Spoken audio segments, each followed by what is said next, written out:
in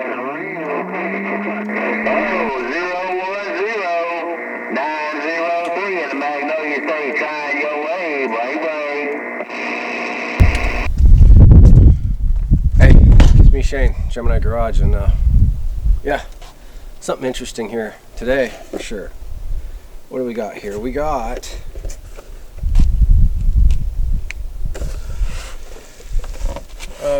something that has a wooden block in each end of the box, right? Is it a coat hanger? No? What is that? GR45. What is that? Huh? What do we got here? Big. Is this a broomstick? What do we got here? Oh, check this thing out. Well, it looks like we got ourselves a Lightning Antennas Goldenrod 45. So, let's check it out. Pretty cool. So this antenna has been around since at least 1996. So before we put this thing together, let's go to the internet and take a look at where you can get this thing and do a little bit of history on it. So stick with me.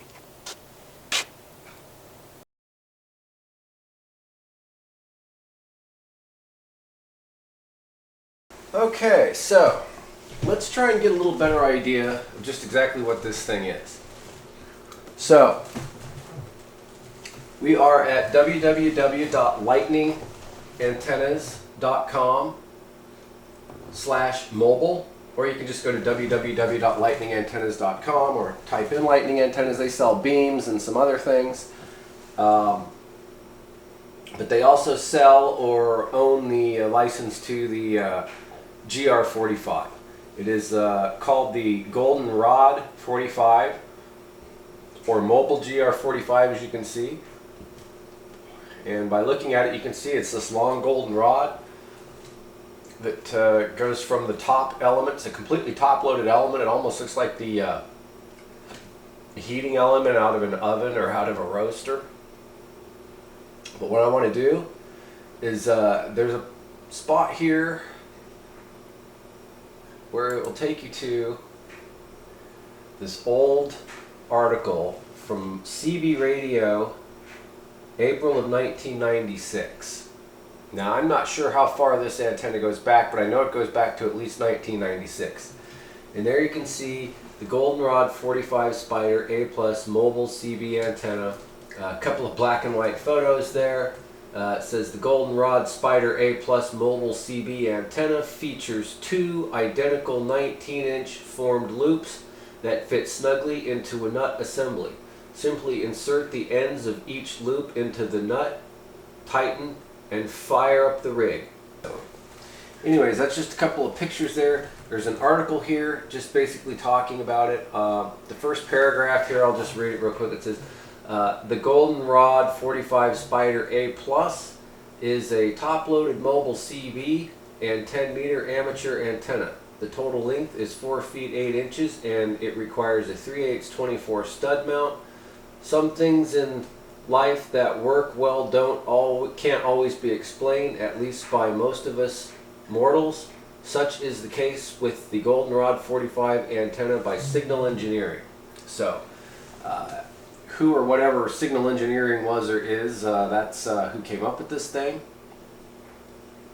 And like I said, this is an article by CB Radio, April of 96. So we're going to go back to the website here. Again, this is www.lightningantennas.com. And there's a picture of it. There's some ordering information. They're about $120. And here's some specs. Length 56 inches, mount 3/8 24, stainless steel stud. Weight 11 ounces. Wind area 0.13 square feet. Material aircraft quality 6061 gold anodized aluminum. Frequency range 26.2 to 28.5. Gain 4.75 dB. VSWR, 1.5 to 1 max, and power handling 12 kilowatts. So there you go. That's the specs on the old girl. And then there's some more descriptions down here. 1 to 2S unit increase in signal over base, top loaded antennas, broadbanded match, almost 3 times the power multiplication, extremely rugged construction. So, and there's some more color pictures. I think this would be really good for an RV because it's top loaded, and you know, RVs, you can only put so much on top of them as it is because they're already really tall. So this, as long as you have that top element part over it, should be good to go. But anyways, again, there's the specs for it.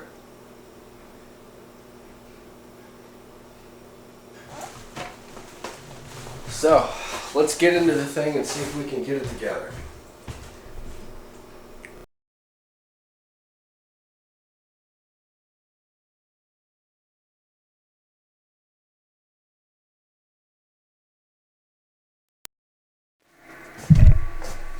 All right,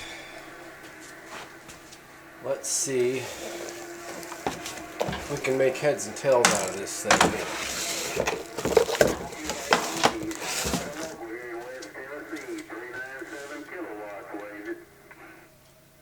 Turn that down just a little bit there.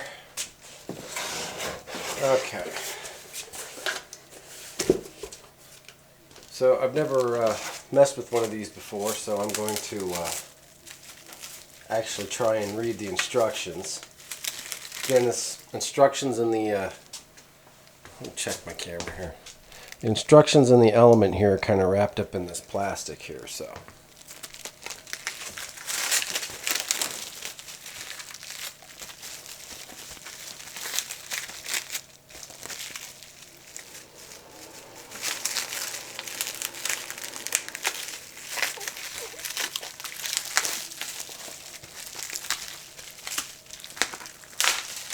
Not the easiest stuff to unwrap off of here, but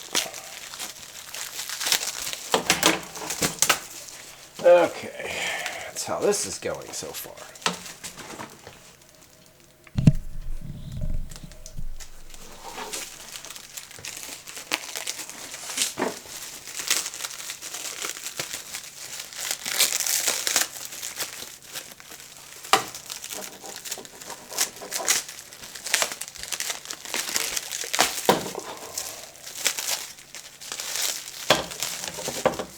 Okay, there's the instructions, and we're almost getting this thing out of here. Just try not to bend it.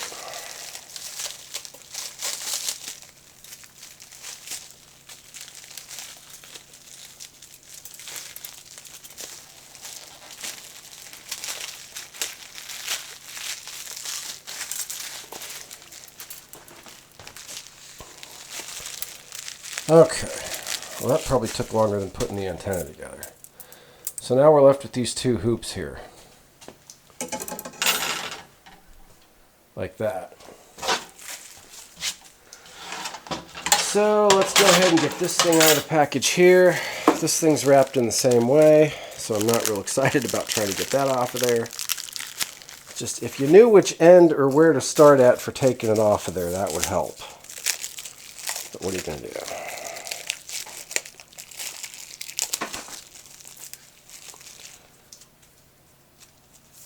All right.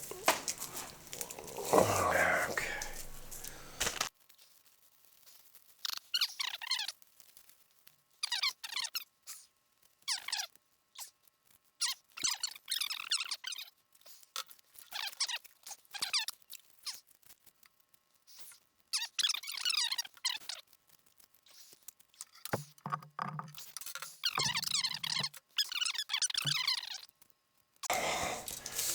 I mean, it's just like some kind of a Chinese torture.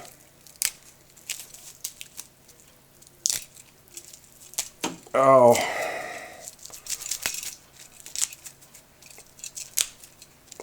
Shit. Okay, talk about like however many minutes of that of my life that I really would like to have back. Okay, so there's the result of all of that on the floor right there. So, okay, I'm going to pause this real quick and clean all this off the floor and just have a moment here. So, hold on. I'll be back. Stick with me.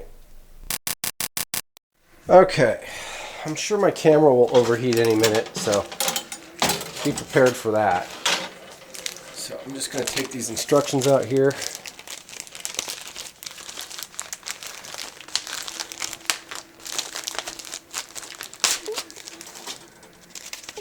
Alright, looks like the instructions are pretty decent. It gives the specs on there.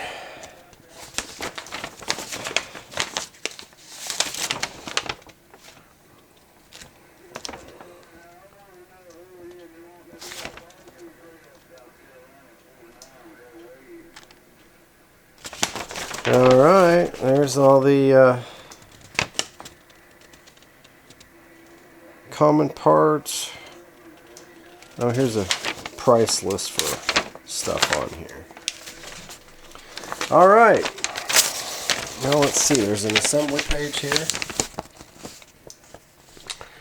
Attach the formed loops to the whip portion of the antenna as shown below.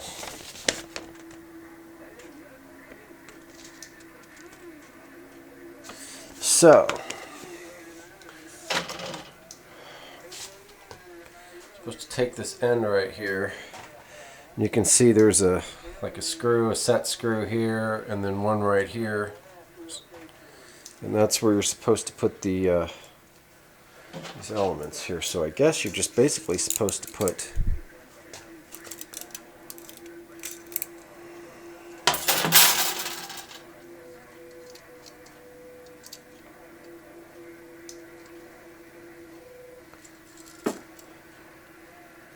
oh, I see. Okay, I see now. Yeah, you don't, the screw doesn't come out, there's a nut right there. If you can kind of see that. And so it basically just, this element kind of slides.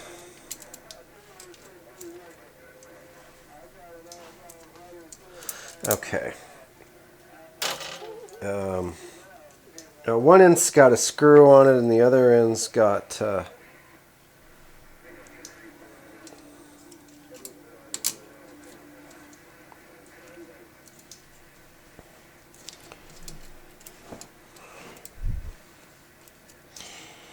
okay. So this is going to go like this.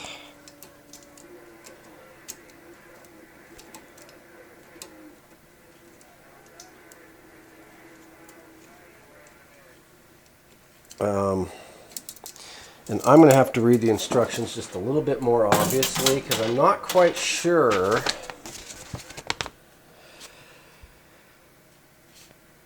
Okay, I get it now.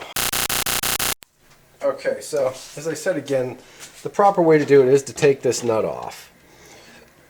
And so then you'll have this block out of there and just the, you can see that there. Just this Phillips head screw, it's a bolt, be coming out of there. Now what you got to do is you got this part of this wire here for this coil here.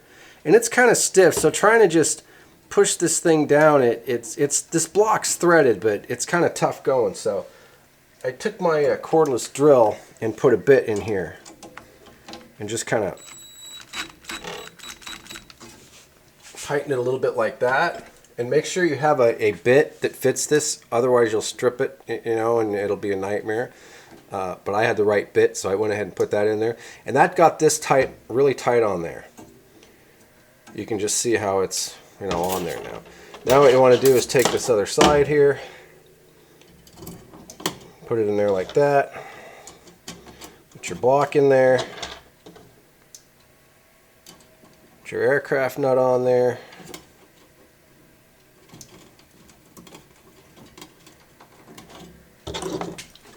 Then you can kind of tighten this one down until it gets snug.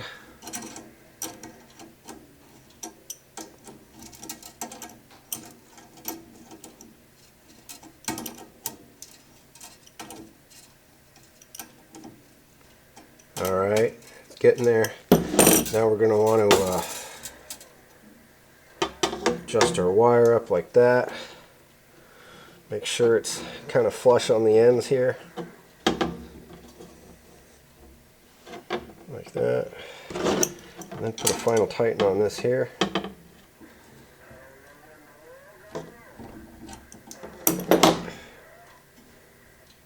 And there you go.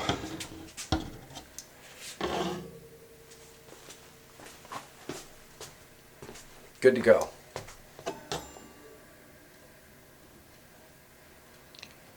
Again, the secret is taking this nut off here. Taking this nut off and then making sure this screw here, because like I said, you can see you got this wire coming off this coil here. And it's kind of bent up on that screw a little bit. It kind of is holding that screw out a little. So you got to tighten that screw in there really. This, like I said, this block and this stuff's threaded. So if you just kind of tighten this screw in there so that it pushes this down nice and flat, and then it'll tighten this element up really good in there.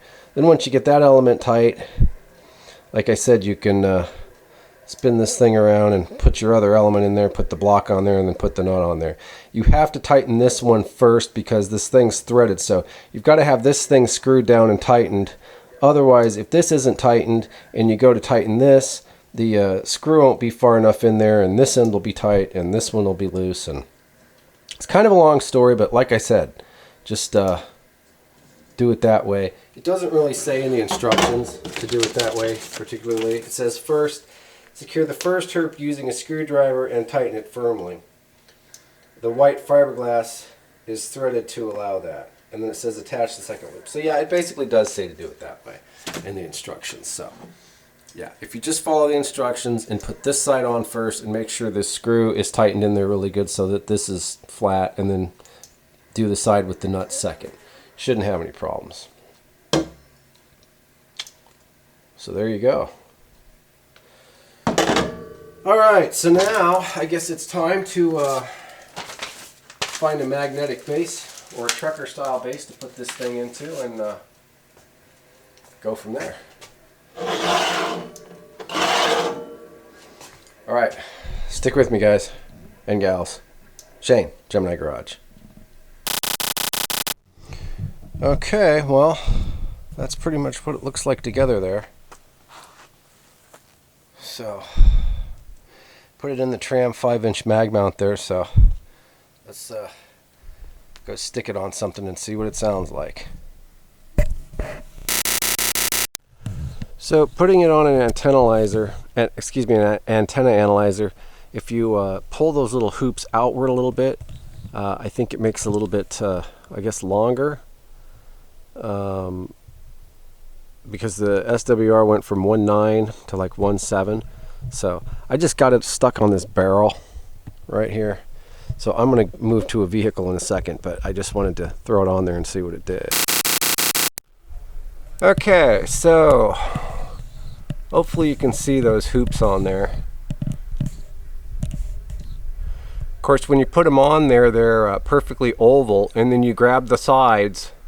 Well, actually, you grab the block in the middle and then just kind of stretch on the side. I'll show you once I get it off of here.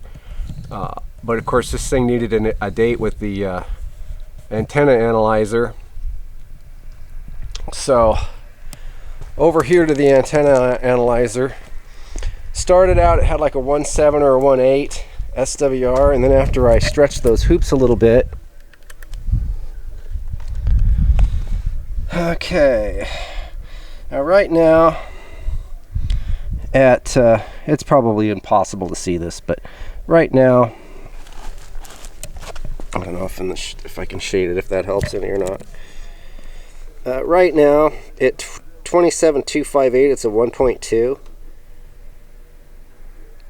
If I go to 27.205, about there, which is 20, it's 1.3. As I go down, it goes, it's 27.965, it's a 1.4, but I could use to adjust it more. As you see, as I start going up, like 3.45, yeah, it's like 27.405. It's a 1.2. Then at 4.67, it's a 1.1. So it's almost a 1.1 at 27.385. So I could stretch those hoops out probably a little bit more and see if I can get it down just a little bit more. It's probably pretty fine where it's at, but I'll see if I can get it down just a little bit more. And I'll show you what I'm doing. Hold on.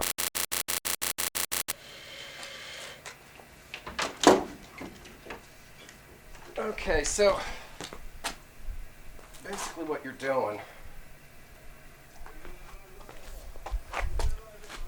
let's see if I can see this.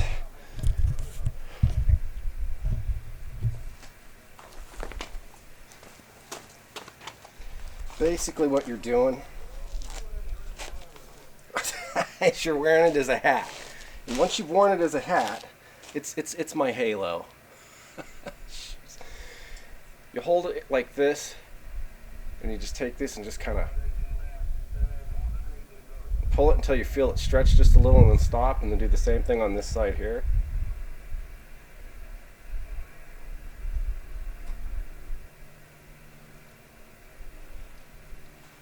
And then they both pretty much look the same. You can see that. Alright, I'm going to throw it back up there and see what we got. So once again, I got it down to like a 1.2 SWR on 205 and like a 1.1 bouncing around up on 27.385. So I'm just going to leave it there because that's I think that's good enough. So like I said, I could stretch those hoops out a little bit more probably and get it a little more perfect, but I'm just going to leave it alone because it's fine the way it is. And so I'm kind of anxious to hook it up to the radio over here and or a radio and see what it sounds like. Just some skip rolling today a little bit, sounds like, so that should be good. So alright, stick with me.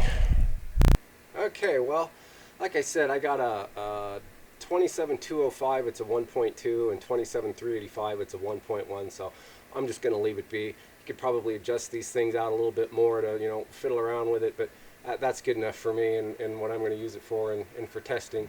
You know, if you wanted to stretch these hoops out a little bit more and get it down just a tiny little bit more on channel 20, you could, but that's definitely good enough. So anyways, there's another look at it there. I don't know if it's easier to see it, what it looks like from that angle or the other one, but anyways.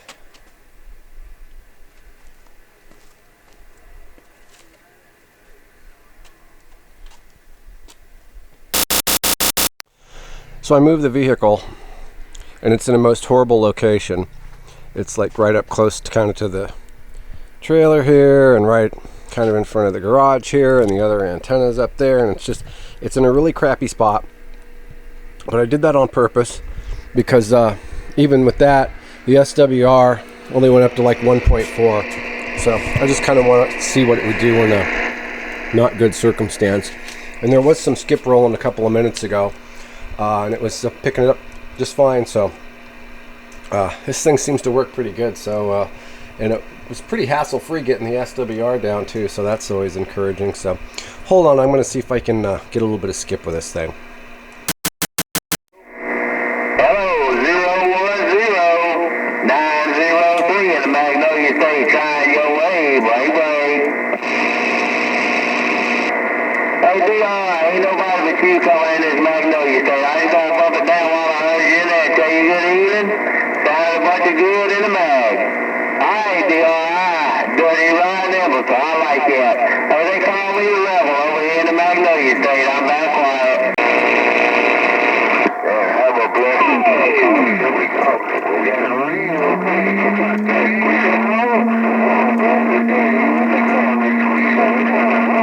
Get down.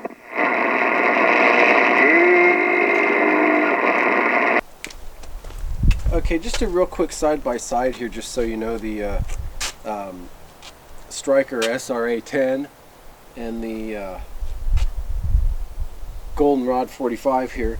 This is in a Tram 5-inch mag mount base. It'd probably be about the same height if it was in a triple mag base. Triple mag base would probably be even better for this, but nevertheless, that's what I tested it in, and it seems to be working just fine. So, but I just wanted to show you that the Striker SRA-10 is probably maybe not quite a foot taller than the goldenrod. So the goldenrod, while it might look a little funky and chunky, it's not that heavy, and it doesn't stick up, you know, that high. It doesn't stick up any higher than an SRA 10 anyway. So if you can see that there. That's the top of the whip of the striker here. And like I said, it's about, probably about 10 or 11 inches taller. So, hey, it's me, Shane, Gemini Garage, and yeah, back with the Goldenrod 45 here. Yeah, I really like this antenna. I'd really like to get it up about 20 or 30 feet in the air and see what it'll do. I think it would work, you know, almost as well as my base antenna. I was hearing almost as well as it was on the newer Washington Mobile hooked up to a Mako V5000. I was hearing everything on this a little bit less, but you know, not much. And you know, of course, this thing's about 20 feet lower to the ground, and you know, not in the best of spots. You know, the way I had the vehicle parked. So yeah, very impressed with this antenna. Very impressed with you know, being able to kind of bend these things a little bit, and being able to adjust the SWR that easily, and to get it low like that. So yeah, I think it's a pretty cool antenna. I think it'd be great, you know, up on the top of a roof. I think it'd be probably pretty great for a motorhome or an RV. You know, something that something where you just kind of want to get the majority of this, you know, up in the air. I think it's really cool. So anyways, once again, the Goldenrod 45 by Lightning Antennas, and yeah, pretty cool. Thanks for watching. Shane, Gemini Garage.